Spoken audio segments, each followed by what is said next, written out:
This is Paul Pearson, host of Star Time. And when I'm not shouting, "Ba-dee-ya" at city council meetings, I'm listening to Rainier Avenue Radio World. Support Rainier Avenue Radio comes from Black Art Legacies, a multimedia project highlighting the vital role of Black artists and Black arts organizations, past and present, across the Northwest cultural landscape. Black Arts Legacies include video, photos, and written profiles highlighting 26 local artists and their unique contributions to the arts in Seattle and beyond. Visit crosscut.com/BAL to explore the artists, download podcasts, and more. Join Rainier Avenue Radio from 5 to midnight for Sunday evening sound sessions. Jazz from the Cabinets from Big Poppy. That's right. It's time once again for Jazz from the Cabinets with Big Poppy. Sergio LaCour's Love Line. It's Sergio's Love Lines with Sergio LaCour. Go to the phone line. Tell her who we talking to. Sage Prince and Just My Opinion. This is Sage, and that's just about going to do it for the first half of Just My Opinion. K-Fox Nightbeat with Nasty Ness Rodriguez. It's the beat of the Fox. K-Fox Nightbeat, Nasty Ness. You know what? You're going to listen from 5 to midnight. Just turn it on and don't stop. DJ Alibaba. The Underground Surround Sound Star Time with Paul Pearson. Thanks for tuning in. My name is Paul Pearson. Sunday evening sound Star sessions on Rainier Avenue Radio. Trust me, you'll be listening the entire time from 5 to midnight. Sunday evening, your sound session on Rainier Avenue Radio. Festival Sunjata.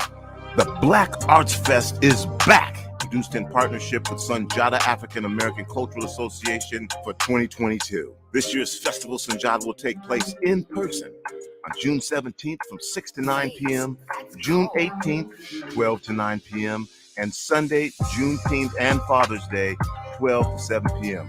Got a couple stages for you. One inside at the Armory Food and Event Hall, the other at the Mural Amphitheater. This event is free and open to the public. Guest artists include the Barcades, Rick James' original Stone City Band, Kalimba, and just a whole lot more. A marketplace with over 80 different vendors. Also the Tuskegee Airmen, Buffalo Soldiers, and the Unspoken Truths Museum. Festival Sunjata 2022, June 17th, 18th, and 19th. Free and open to the public. Don't miss it. We're back. You're listening to Rainier Avenue Radio World. Check us out on social media. Facebook and Instagram, Rainier Avenue Radio World, and on Twitter at Rainier Ave Radio. Every time you play so smooth, makes me wanna groove. The trees let's groove. So we're starting.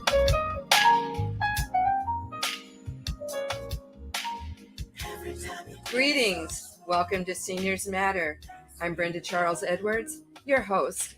We're live every Friday at 12:30 p.m. Pacific Standard Time on www.rainieravenueradio.world, your community radio station. You can also listen to us on YouTube, Facebook, Twitch TV, Twitter, and of course on the Rainier Avenue Radio app. We feature interviews with people that provide services or have valuable information for seniors, caregivers, and the community. Do you need documents notarized? Do you need documents read to you for clarity or completion? Call me, Brenda, at Black Orchid Notary, 206-683-2636. Tell me where, I'll meet you there. And my new music is Compliments of Patrice Isley. You can hear more of her sounds on YouTube. Check her out. She's great.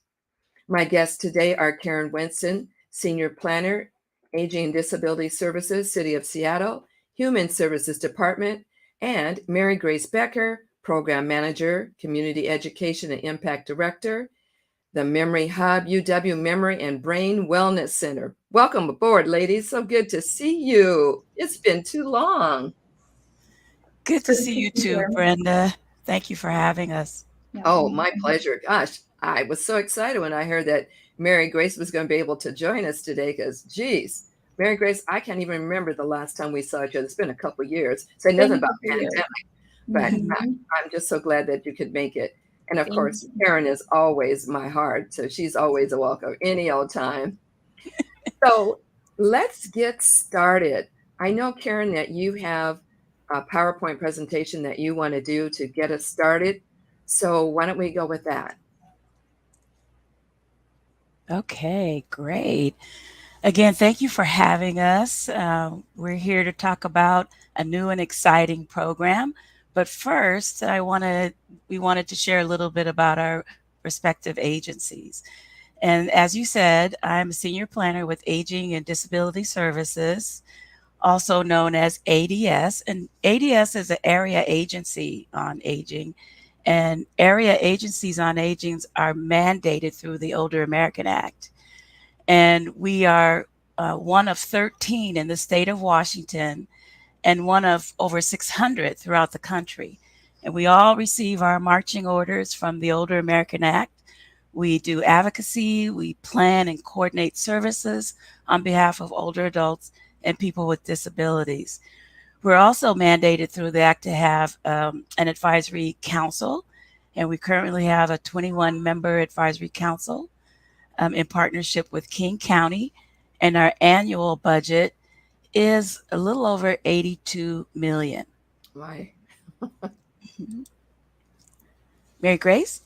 Thanks, Karen. And the UW Memory and Brain Wellness Center. So we're located up at Harborview Medical Center on First Hill in Seattle. And we have 3 areas of service. One, we have a memory clinic that's located again at Harborview, and it's a regional specialty interdisciplinary clinic doing diagnosis and treatment of people with neurodegenerative conditions like Alzheimer's or things like that, and supporting families. And then we also house the Alzheimer's Disease Research Center for our region. So a lot of different researchers and faculty at UW that are doing inquiries into how the brain works and roads to prevention of things like Alzheimer's and treatments and all that. And then we also have a focus on building dementia-friendly communities. And we just recently opened a new community center called the Memory Hub, where I work, that focuses on living well with memory loss and supports and resources for that. Hey, great. I can relate to some of that since you trained me when we first started out with the dementia program. And I have to say, I still talk about it to people. And the one thing that sticks up my mind that I could relate to, and I've had, when I give this example, other people can relate to, when I talk about our brain, think of it as a bookcase and how there's empty shelf, each shelf may have some empty spaces. And that's what's happening with our brain. That was so impressive to me. That just sticks with me. And when I tell that to people, they go, "Oh, okay, I get it now." Right. Anyway. Nice picture. Yeah.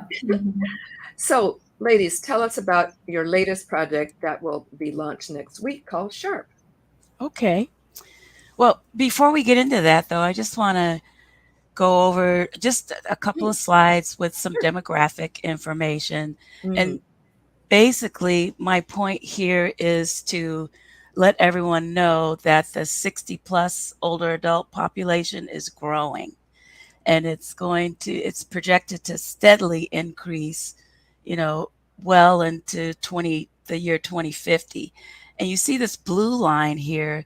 This blue line represents the fastest growing population within the 60-plus older adult group, and that represents the 85 and older. So that group is the fastest growing, not only in King County, but throughout the country. So is that the baby boomers? Yeah, it is the baby boomers, they're included in that group. Most of the baby boomers now are just turning 65, 66. So that would be this green line down here. No, excuse me, the red line. Okay. 65 to 74. But in all of these age groups, it's a steady increase. So we're living longer, even though we have a new battle to fight, and that's COVID, but we're still living longer, and that's wonderful. That's true. That's true. And along with the growth in the 60-plus and older population, there will be a steady increase in older adults with disabilities, cognitive impairments, and with dementia. And that's what each of these lines represent. The red line represents adults with disabilities. The green line, 60 plus with cognitive impairments. And the blue line, 65 and older adults with dementia.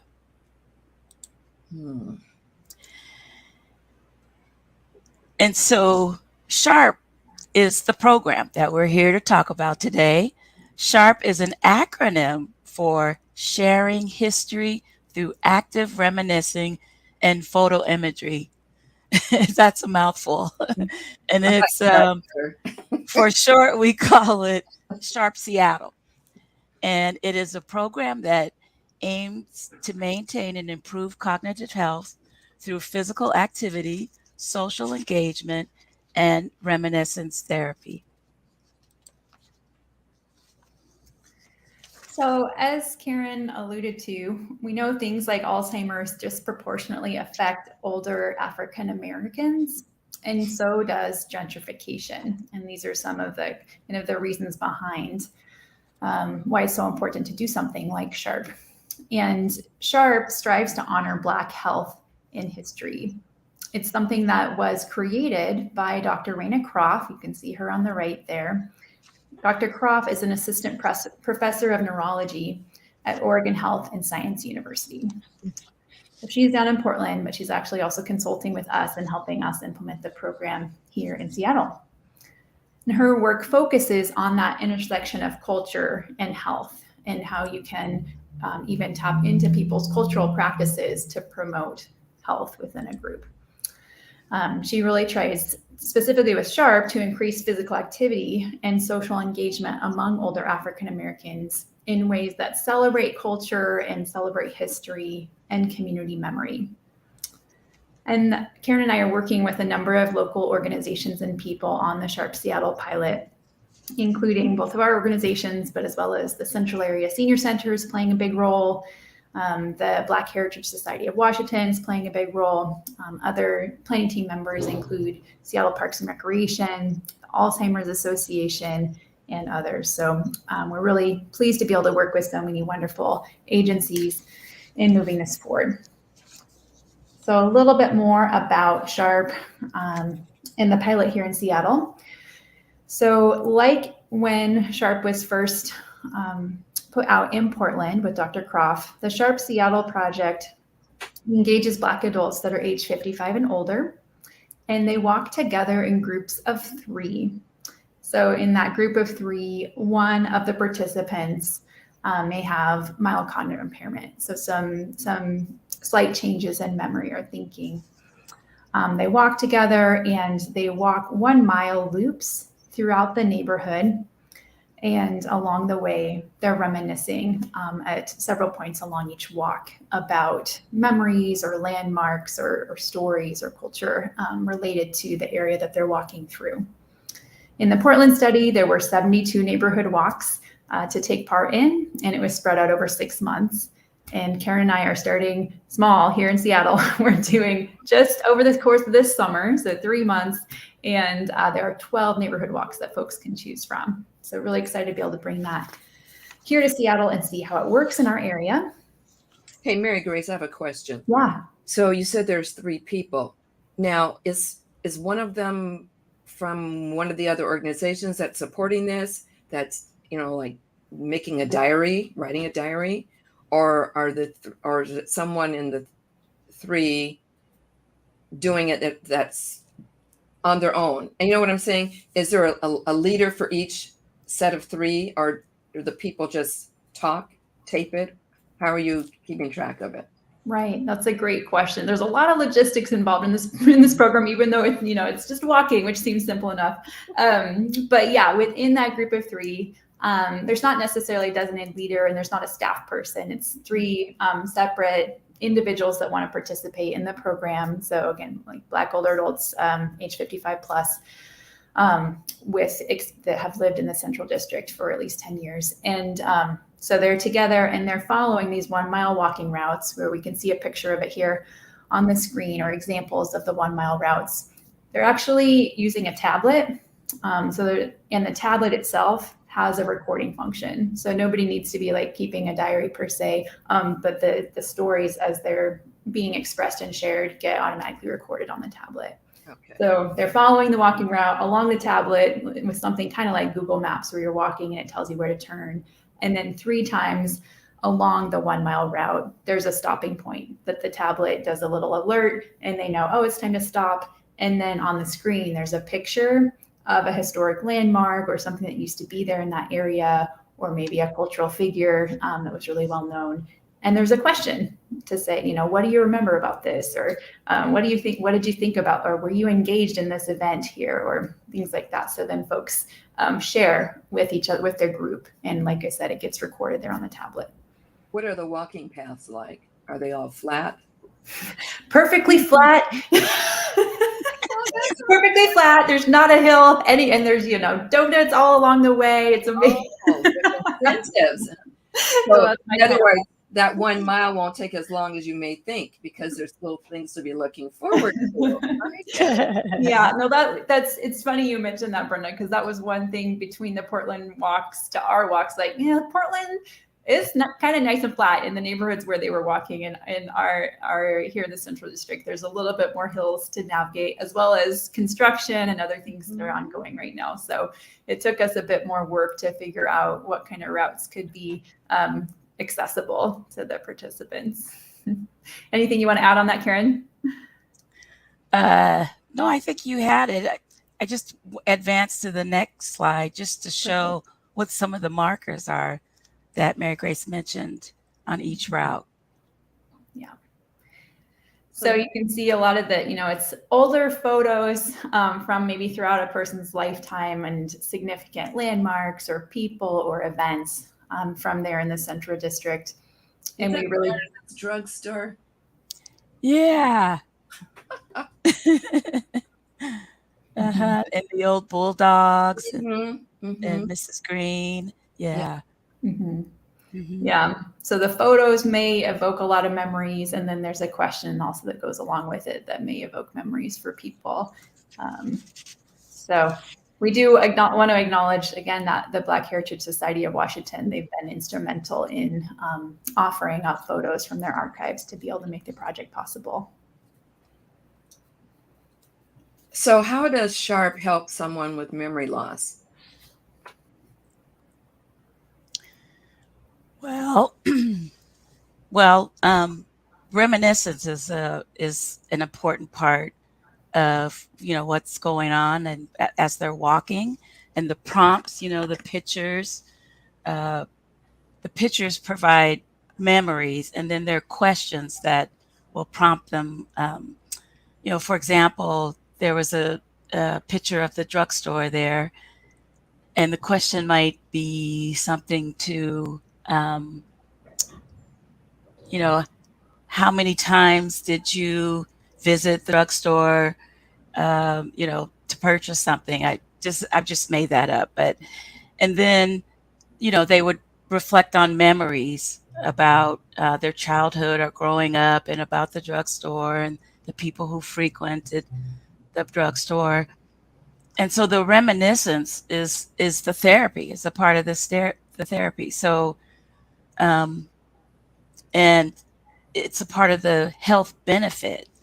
And a literature review was conducted as part of this study, and the results showed that there are definite health benefits to reminiscing, and it improves mood and cognition and communication and interaction, particularly for people that have early stage memory loss. So, yeah. And that's in the reminiscence is embedded within the other couple of things that we have known are good for brain health, including the physical activity, like Karen mentioned earlier, and the social connection. So they're not walking on their own, they're walking with a group. And yeah, both of those things are great for brain health too. Right. So walking, being social, and then remembering and having, you know, recalling pleasant memories. So where does it start from? And I'm sorry, where does a walk start from? Well, each walk has a theme, and they start at different locations. So, for example, a theme of one walk is businesses and business owners. And that's the one that started, you know, it starts at 19th and Madison. It will go down Madison to where the drugstore used to be. That's the first marker. I think Charlene is also on that route, and their prompt. Diner? Pardon me? What about Helen's Diner? Oh, this is in a different area. Sorry. Each route is 1 mile. So to go from Madison to Helen's Diner and then back, that might be more than a mile. So we were very careful to keep each route within a mile. Okay. So another theme is, what is it? Community and well-being. Mary Grace, you remember that one?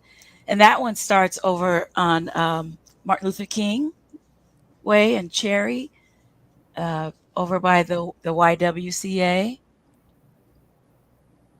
And there are memory markers along there. For example, the facts used to be there. Mm-hmm. That's a marker. And the park, there used to be activities at that park there. Used to have the festival there. Right. And so then there'll be questions that will prompt the walkers to remember what used to happen there and pleasant memories, of what took place there.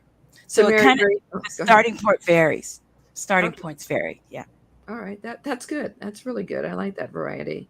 So Mary Grace, what are the signs of memory loss? Because sometimes, we'll do something and you go into a room and then you get to the room and you can't remember why you came in. So then you got to go back out and see if you can remember again. Right. Yes.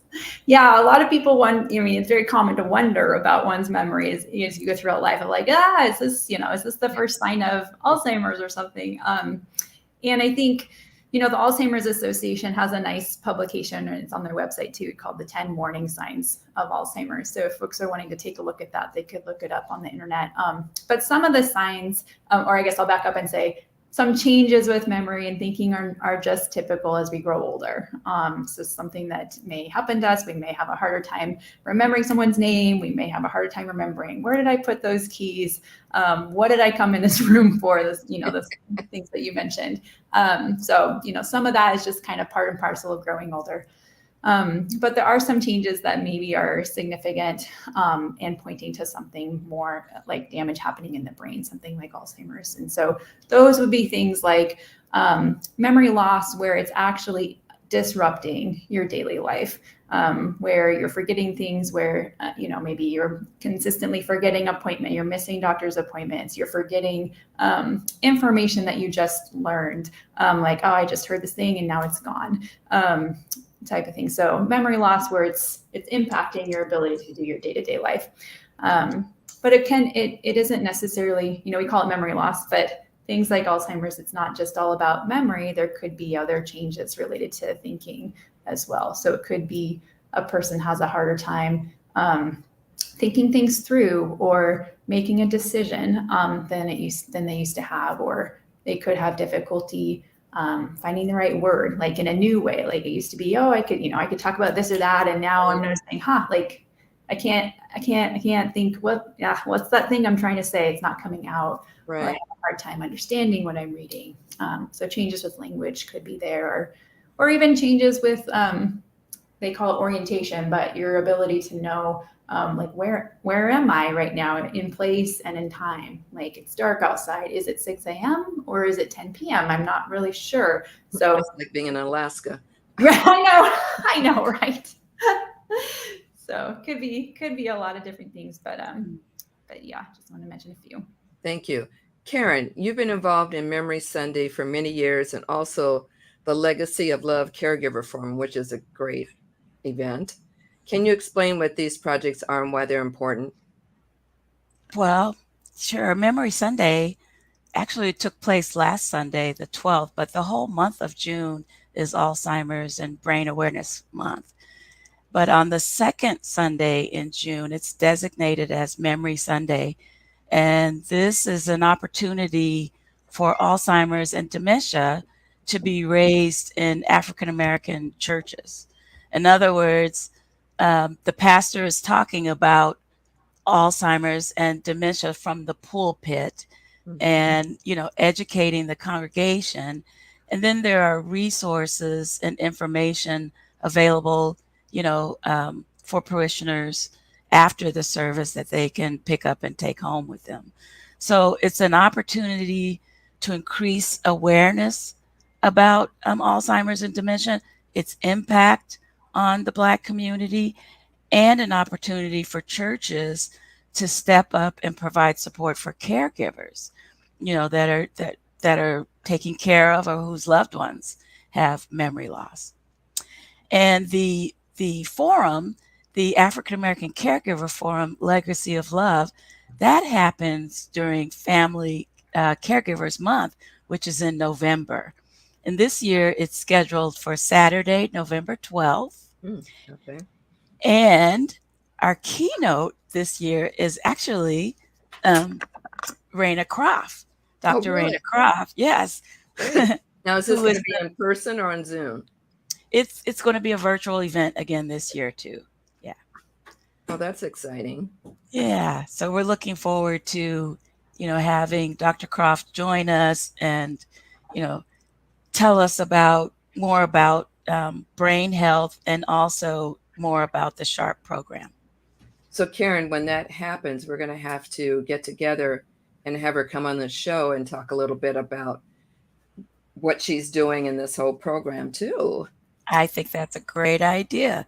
Okay. If she's available. Yeah. Well, if we get on her now, well, maybe, we can just squeeze right in there. I'll make a note of that. Thank you. Okay. Karen is such a good planner. I just love working with her. So we're getting close to the end, but Mary Grace, you've been involved for many years with promoting dementia-friendly communities throughout Washington State. Do you have any advice for us or things you'd like to see happen? I think for a long time we thought about dementia as something that, healthcare providers can figure that out or researchers can figure that out. But I think the thing is there's people with dementia that are part of our community. We saw Karen's slide about, there's about 30,000 people with memory loss or dementia here in King County. And there are things that we can all do as community members to be supportive to people with memory loss and to caregivers. And I think about what Karen did with Memory Sundays and recognizing, what are things that churches can do and faith congregations to be supportive.